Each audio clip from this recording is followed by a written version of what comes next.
सगळे कानादेशातले लोक आहात आणि सगळ्या कानादेशातल्या लोकांना मला सांगावं वाटतंय, मी जेव्हा कानादेशामध्ये कीर्तन करतो ना तर मला पहिलं सांगायला आवडेल, नारद महर्षींशी संवाद साधत असताना भगवंताला नारद महर्षींनी विचारलं, देवा जर मला तुझी भेट घ्यायची असेल तर कुठं भेटणार आहे? देवाने सांगितलं, मला इकडे तिकडे शोधण्यापेक्षा जिथं माझे भक्त माझं गुणगान गातात का तिथं माझी हजेरी असते म्हणतात महाराज. मग जेथे कीर्तनाची जागा तेथे किंवा जेथे कीर्तनाची जागा तेथे जिथं कीर्तन चालतं तिथं पंढरीश पांडुरंग परमात्म्याची हजेरी असते. मला सगळ्या कानादेशातल्या लोकांना सांगायला आवडेल, जर का शिरूड मध्ये कीर्तन आहे आणि जर पंढरपुराचा मालक शिरूड मध्ये हाजरी लावत असेल कीर्तनात, मग माझ्या कानादेशाची श्रीमंती कानबाई माता येत नसेल का? पंढरपुराचा मालक जर का कीर्तनाला येतोय, मग माझ्या कानादेशाची श्रीमंती म्हणजे माझी कानुबाई माता असेल, वणीगडाची देवी असेल, म्हणजे देवी आलीच आहे कीर्तनाला. आणि जर देवी आली असेल तर अर्ध्या मिनिटासाठी देवीचं स्वागत करूयात आणि मग चिंतनाकडे वळूयात. स्वर्ग्या हे आराधीन बाई तुम्ही कुंकू घ्या, आरस केली बसून घ्या. आराधीन बाई तुम्ही कुंकू घ्या, आरस केली बसून घ्या.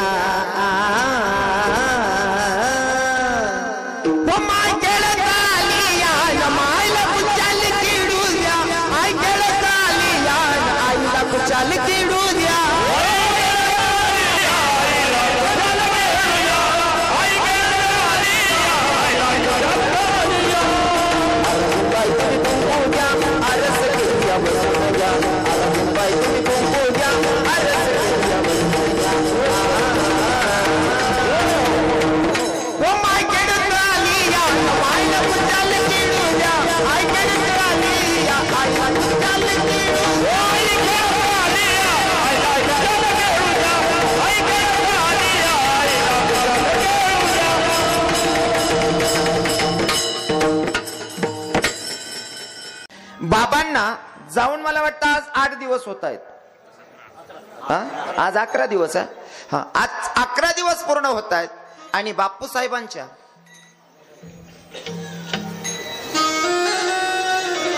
दशक्रिया विधी निमित्ताने कीर्तन म्हणावं लागेल.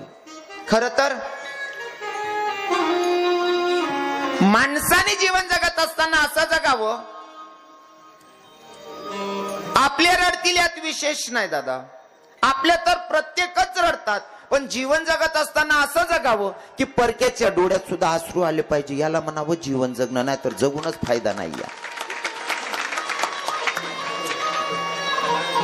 मला कीर्तनातून काही काही गोष्टी खूप सांगायला आवडतात आणि मी सांगणार आहे आज तो भाई चांगल्या व्यक्तीचं दशक्रिया विधीचं कीर्तन मी करतोय. ज्या व्यक्तीचं घरचे लोक स्तुती करतील विशेष नाही, पण जेव्हा मला माझा कार्यक्रम आहे असं जेव्हा परिसरात जाहीर झालं तेव्हापासून तर आतापर्यंत कमीत कमी 150 ते 200 लोकांचे फोन आहेत की महाराज तुम्ही ज्या बापूंच्या कार्यक्रमाला जातायत ते चांगले नामांकित व्यक्ती आहेत आणि त्या व्यक्तीचं परिसरात असं गाव नाही की त्या गावात त्या व्यक्तीचं नाव नाही. आणि सांगू का दादा, स्वतःसाठी प्रत्येकच जगतो, स्वतःसाठी प्रत्येक व्यक्ती जगतो नाही का. कलीचा प्रभाव आहे, पण कलियुगामध्ये असे लोक जन्माला येणं, स्वतःच्या सोबत दुसऱ्याचाही विचार करणं, याच्यासाठी सुद्धा माणूस दिलदार असला पाहिजे. हे दादा बोलू नका ना, बोलू नका. मायबाप बोलू नका, तुमच्या पाया पडतो, बोलू नका. एवढा समाज जमलेला आहे, ते ऐकायला आलेले आहेत, ऐकू द्या ना. मी तुम्हाला पाय पडस हो दादा बोल नका, ओ चिडासून बोल नका रे, हो आप्पा अरे तुमने दाढी धरस रे, हो भाऊ नका रे, नका किडा पाडा रे, नाही ते मी उजी नीचे रे. विठ्ठल विठ्ठल विठ्ठल विठ्ठल विठ्ठल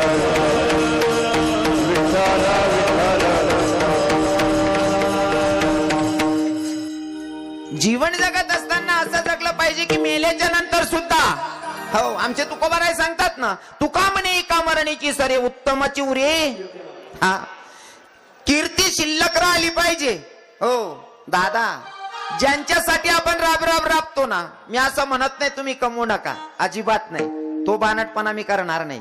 कारण मी 61 शिवाय थांबत नाही. तुमले कसं काय सांगू कमावू नका असं, हा कमवू नका असं मी म्हणणार नाही.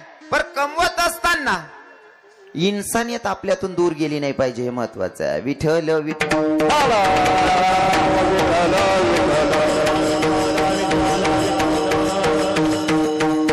मी टीव्ही वगैरे बघत नाही, पण मला व्हॉट्सअपला एक व्हिडिओ आला होता. एक साधू महात्मा आहे आणि त्यांना हितेश बाबा भाऊ कदमनी प्रश्न केला होता, बाबा जीवन जगण्यासाठी पैसा किती महत्वाचा आहे?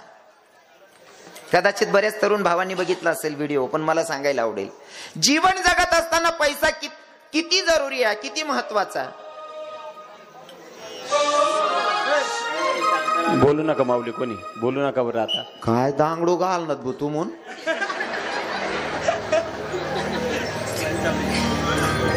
भट्ट चौनच कर नाही येत. बोलू नका रे दादा, बोलू नका माय बाप. खरं तर कसं आहे ना, तुम्ही एकच जण बोलतास, पण तो आवाज इथला व्हायचास 50 जण ना लक्ष तुम्हाकडे येस. आणि मला हा आवर्जून सांगणं पडेल तुमले की तुम्ही मना कीर्तन लिहिले, ज्या व्यक्तीनं आपण कीर्तन ठेवशे ती व्यक्ती बी परिसर नाही, एक नाव आहे नाही का. हो, आणि मी बी तुम्हाला खानदेश नाही, इज्जत आहे तेवढी राखा बुवा. हा किडा पाडणं होते ते दुसरा व्यासपीठावर पाडले वाडे काय कीर्तन. मग आपण सोपं करी सांगू का, कीर्तन काय टाइमपास म्हणून ऐकायचं साधन नाही. या कीर्तन टाइमपास म्हणून ऐकायचं साधन नाही. कीर्तनाची मर्यादा अर्ध्या मिनिटात सांगतो. कीर्तन करावं माझ्या तुकोबरायांनी, कीर्तन करावं माझ्या तुकोबरायांनी, आणि कीर्तनात येऊन बसावं राजे छत्रपती शिवरायांनी. ही माझ्या धर्माची संस्कृती आहे. म्हणून कीर्तनात बसत असताना हिंदू तरुणांना विनंती आहे, रिक्वेस्ट आहे दादा, मुसलमान जर का नमाज पढायला बसत असेल ना, मला धर्मावर अजिबात जास्त बोलायला आवडत नाही, मी माणूस हाच जास्त धर्म मानतो. पहिले मला हे सांगायला आवडेल, जर काही लोक वाईट म्हणत असतील तर मुसलमानांकडनं काही गोष्टी शिका. मस्जिद मध्ये नमाज पडायला बसले, टाचन पडले तरी आवाज येतो, एवढा खानदानी परमार्थ आहे. मग आपण काय केलं पाहिजे? चालू कीर्तन ना सरक रे व सर रे, बकल्ल्या सुटी घ्यात रे, खिचडी नको कर उघड राय गे रे, शेलगाई देते आले चेटाडली. विठ्ठल विठ्ठल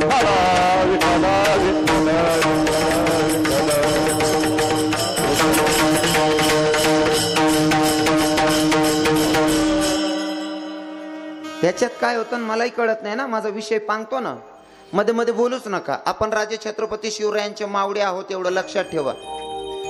हा, आणि जर कधी मधमा कीर्तन मा कधी बोलणार भाऊ, मला शंका राय बडा हिंदू येलो होतात का किडा पाडणार बी होतात वाडे. विठ्ठल विठ्ठल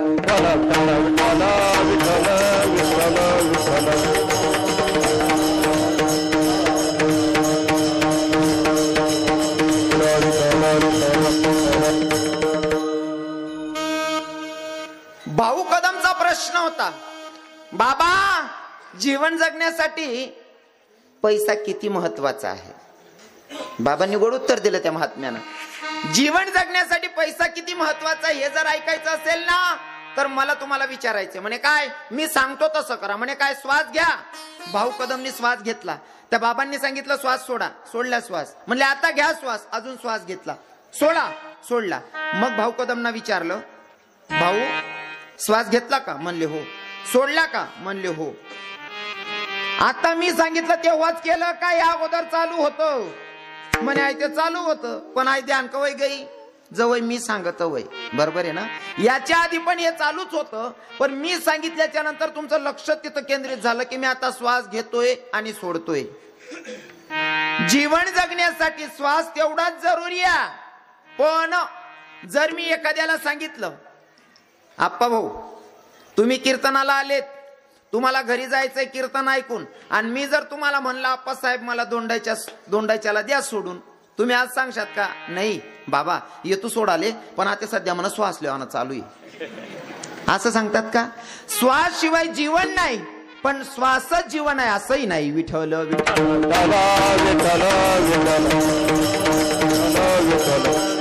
शब्द पांगला माझा, शब्द पांगला. जर जीवन जगायला श्वास जेवढा जरुरी आहे ना, तेवढं जीवन जगायला पैसा सुद्धा जरुरी आहे. पण पैसा सर्व काय आहे असं नाही. काही लोक करोडपती असतात. उदाहरण म्हणून सांगतोय, दवाखान्यात 2 प्रकारचे पेशंट असतात. दोन प्रकारचे पेशंट आहे. एकाला सांगितलं तुमचं ऑपरेशन करायचंय, तुमचं ऑपरेशनसाठी कमीत कमी तुम्हाला 5 लाख रुपये लागतील. श्रीमंत माणूस आहे, तो विचार करतो 5 लाख रुपये मला ऑपरेशनसाठी लागणार आहे. घरून निघताना कमीत कमी 10 लाखाचा बजेट करून जातो. जर 5 लाख रुपये खर्च झाले तर आपल्याकडे 2-4-5 लाख रुपये जास्तीचे पाहिजेत जर लागले तर.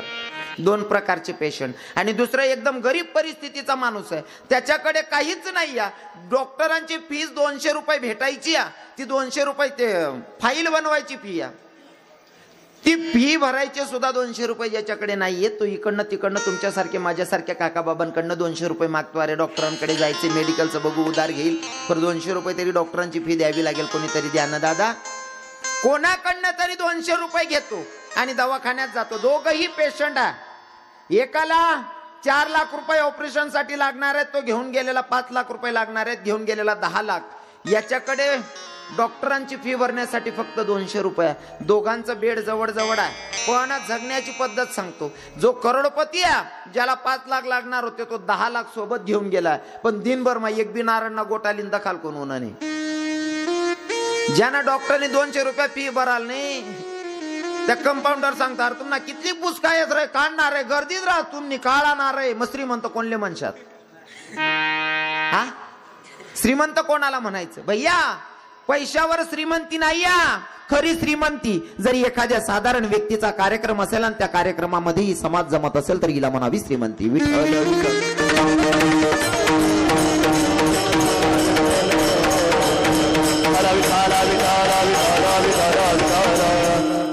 अजून सांगेल. मला तर एक दादांनी असं सांगितलं, मला नाव इथले कोणाचेच माहिती नाहीत. पहिले तर सांगतो, बाबा गेल्याच्या नंतर बाबांची अस्ती असते ना, तर अस्ती सुद्धा लोक मागत होते असं मी ऐकलं. म्हणजे काय जिनं असेल बाबा, काय जिनं असेल. अरे जगावं असं महाराज, असं जगावं. मेल्याच्या नंतर कीर्ती शिल्लक राहिली पाहिजे.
वा, गोड प्रमाण घेतलं आमच्या बाबांनी, बापू बाबांनी. गेले दिगंबर.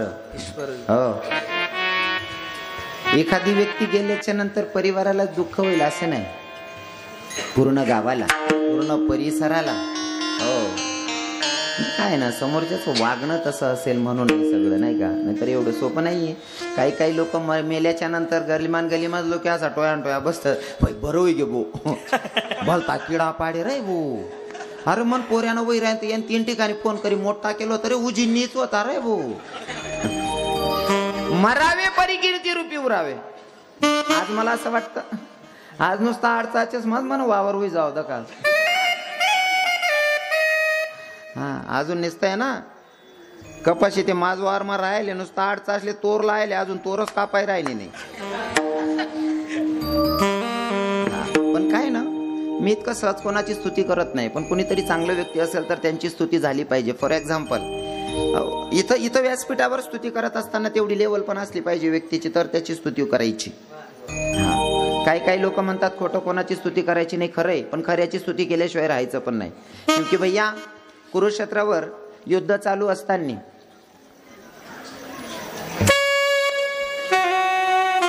चालू युद्ध कर्णानं बाण सोडला. बाण सोडल्याच्या नंतर अर्जुनाच्या रथाचं चाकच हाणून पाडले.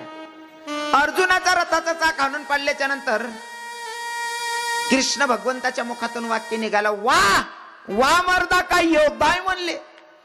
अर्जुनानं देवाकडे बघितलं, देवा कसला सारथी आहे रे तू, महारथाचा सारथी असल्यावर दुश्मनाची स्तुती करतोय, तुला कळतंय का. देवानं सांगितलं, तो जरी दुश्मन आहे अर्जुना, तो दुश्मना, पण कर्तबदारी त्याची बघा ना, त्याची कर्तबदारी बघ ना. मी स्वतः ब्रह्मांडाचा धनी तुझ्या रथावर बसला असताना तुझ्या रथाचं चाकच हाणून पाडलं, मग योद्धा कमी आहे का. दुश्मना, पण खरं असेल तर खऱ्याची स्तुती झाली पाहिजे, आणि ही व्यासपीठ खऱ्याची स्तुती करायची आहे. अजून सांगतो, जीवन जगायची तऱ्हा कशी असली पाहिजे. एक साधू महात्मा रस्त्याने भिक्षा मागत होते. एका गावात भिक्षा मागत असताना समोरच्या गल्लीतून प्रेत जात होतं. ते प्रेत बघितलं, आणि बघितल्याच्या नंतर एका बाईने आवाज दिला तिच्या 9 वर्षाच्या पोरीला, बेटा अगं जाग पाय ना, मरणारा म्हातारा स्वर्गात गेला की नरकात गेला, बघून ये म्हणले. 9 वर्षाची पोरगी जाते बघायला. साधू महात्मा ऐकत होते. साधू महात्मा म्हणतात, 9 वर्षाची पोरगी आणि संसारी बाई तिच्या पोरीला पाठवते, मरणारा व्यक्ती स्वर्गात गेला की नरकात गेला बघायला. पूर्ण आयुष्य देवासाठी खर्च केला, अजून मला कळत नाही मरणारा म्हातारा स्वर्गात गेला की नरकात गेला, या 9 वर्षाच्या पोरीला काय कळणार आहे. पण आणते काय उत्तर, ऐकण्याच्या अपेक्षेत साधू महात्मा उभे आहेत. पोरगी प्रेत यात्रेवरनं फिरून आली. फिरून आल्याच्या नंतर तिच्या मायला सांगायला लागले, म्हणले, आई अगं मरणारा म्हातारा स्वर्गात गेलाय गे. तर साधू महात्म्यानं झोली कमंडलू जागीच ठेवला. त्या 9 वर्षाच्या पोरीचे पाय धरले. तिला सांगितलं, बेटा पूर्ण आयुष्य देवावर खर्च केलं, अजून मला कळत नाही मरणारा म्हातारा स्वर्गात गेला की नरकात गेला.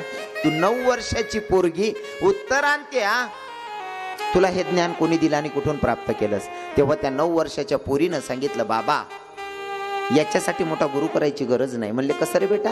बाबा मरणारा म्हातारा स्वर्गात गेला की नरकात गेला याची पोच पावती इथंच भेटते म्हणे. कुठं.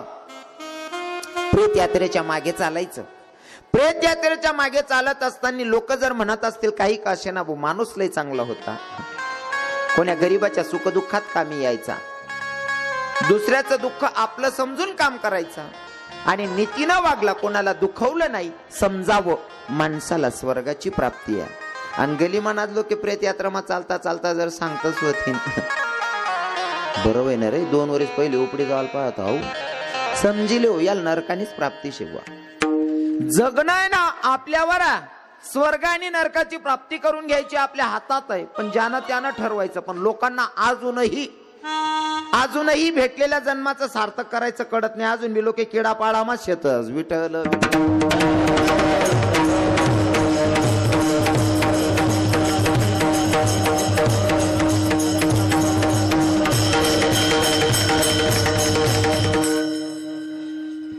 खर तर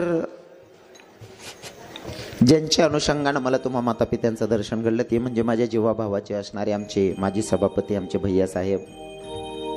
भैयासाहेबांचा खूप आग्रह होता. खरं माझा हा टायमिंग होता वृंदावनमध्ये जायचा, पण भैयासाहेबांनी मला असा आग्रह धरला, म्हणे महाराज ज्या व्यक्तीचं तुम्ही कीर्तनाला येणार आहे ती व्यक्ती काय साधारण नाही आहे, म्हणजे राजकारण भाग वेगळा आहे पण त्या व्यक्तीचं व्यक्ती महत्व काही वेगळं आहे. तर एवढी रिक्वेस्ट केली मला भैयासाहेबांनी आणि मला तिथं नाविलाज झाला.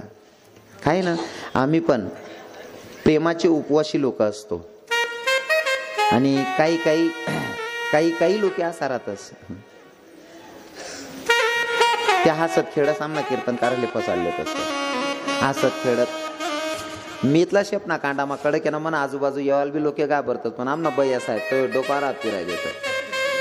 काय वंशी लई फिरतस त्या काही समजत नाही मला, ऊन डोकं निघू देतात नाही ते म्हणा नाविलाज आहे. आणि साहेबांनी सांगितल्याप्रमाणे साहेबांनी सांगितलंच, पण त्यांचे मित्र मला वाटतं गणू दादा साहेब कुठे आहेत, दिनेश भाऊ कुठे आहेत, दिनेश भाऊ गायकवाड. हां महाराज जर कार्यक्रम करायचे असेल ना किंवा कोणतंही काम करून घ्यायचं असेल ना तर धतिंग मध्ये करायचं. धतिंग समजस ना तुमले. हा महाराज तुमले कुठे जाणे, प्रयागराजला जाणे ना स्नान करायला, विमाननं सुद्धा तिकीट बुक कर दिसू म्हणे. मला इथली आव लागे ना एका बंगला आली ती तीन भाऊ एकच कीर्तन मा म्हणतं.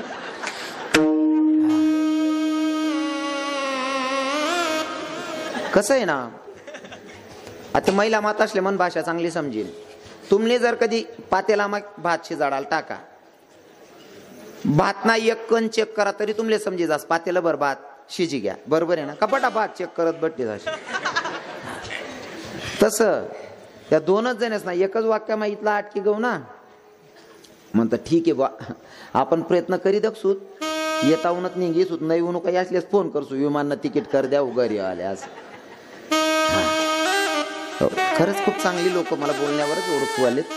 कीर्तनासाठी उपस्थित सगळे महाराज मंडळी, मला आता प्रत्येकाचं नाव घेणं काही शक्य होणार नाही, कारण आत्ते 10 वाजे जायला शेतस, कारण 1 तास ते माले बाबासना परिचय द्यावा लागी घ्या. हो, खरं तर सगळे जीवाभावाचे असणारे मंडळी आहेत.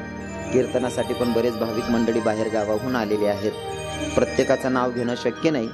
जर मी नावे लेवाल गो 2-4 ना लेवाय घ्यात, 2-4 ना सुटी घ्यात, बाकी ना सांगते बटी बटी याव बी चिकनास ना शेरे. आणि समजा बटास ना नावे लेवाल गो तुम्ही इथला येलेत, मला 3 दिन लागतील नावे वाचाले. 2 तास मग तुम्हाला नावे सरणार नाहीत. मग तुम्ही आको मनमान सांगशात सकाळी मग नेमकं रात्री कीर्तन कार्य येलो होता का बाट येलो होता तेच समजणं नाही झालं. त्याच्यामुळे मी आता सगळ्यांची नावं घेतली असं समजा.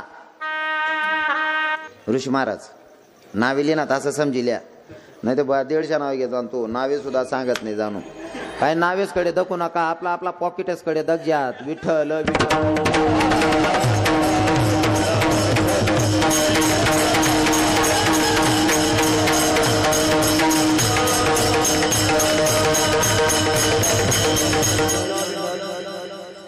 वाजवणारे म्हणणारे सगळेच महाराज गुणवान आहेत. साऊंड सिस्टीमचे मालक, साऊंड सिस्टीम 1 नंबर आहे. तुम्ही ऐकणारे श्रोते सुद्धा चांगले आहात. यश भैया तुम्ही बी चांगला आहेतच तब्येत मा. सर्व गुणवान मंडळी आहे. ऐकणारे चांगले, म्हणणारे चांगले आहेत, साऊंड सिस्टीम चांगली आहे. आता बघूयात कीर्तनकार काय बोंब पाडता येते. विठ्ठल विठ्ठल